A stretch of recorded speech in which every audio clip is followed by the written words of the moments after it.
Hi everyone, welcome back to channel. Today we're going to discuss about a very interesting topic. It's very small topic, but it's very good in terms of brand building.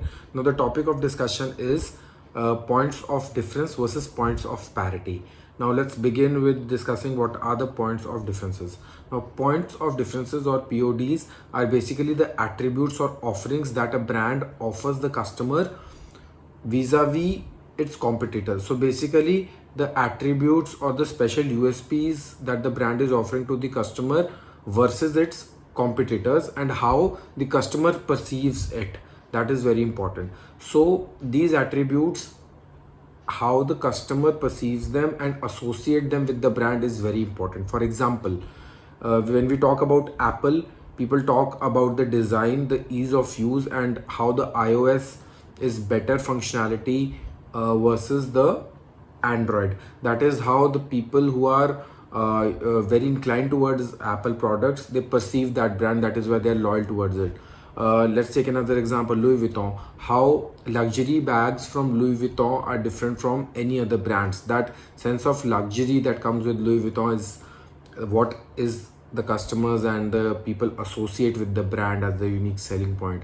Chanel number 5, the perfume that's well known throughout the world, but how that fragrance and that sense of belongingness that particular brand brings or that particular perfume brings is very different from what other competitors have to offer, right? So these points of differences create a strong, favorable and unique association with the brand among the customers.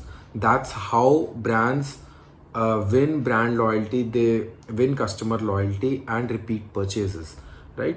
Now, what are the three major factors of point of differences? Whatever unique offerings that you promise to offer to the customer, so they should create a sense of desirability, right?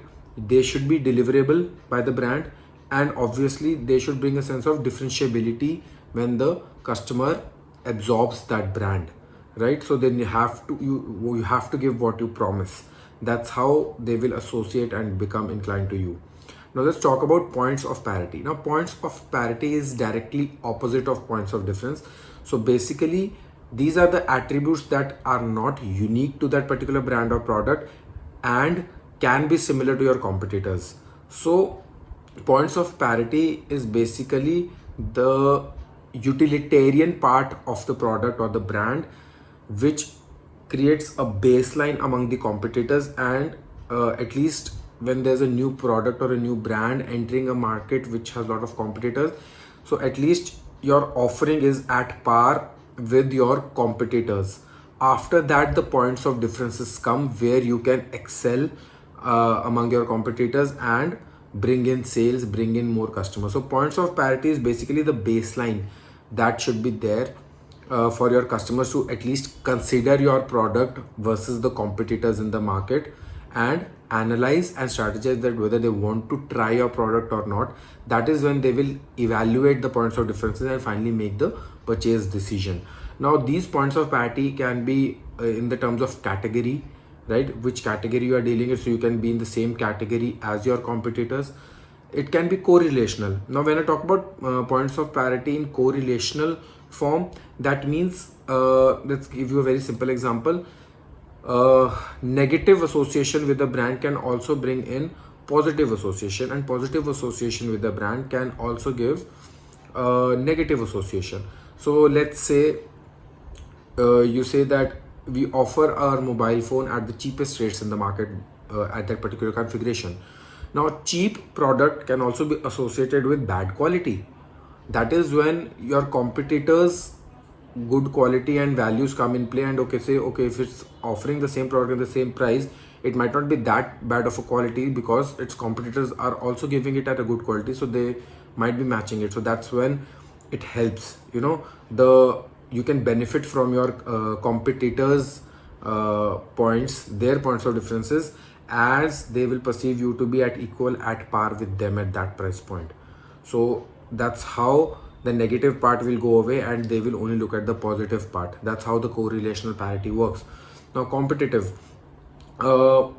sometimes a perceived weakness of a particular brand can also be negated if your competitors are good and they have a very strengthened parity. So again, like I was saying, cheap quality can be a weak point for a particular brand that customer have perceived. They don't know yet, they haven't tried it, but they know your competitors are offering good quality. So then your negative point can be washed off from their mind, and they can be at least ready to try and give you a proper uh, time, a proper opportunity to be in the market and differentiate yourself from the brands, from your competitors.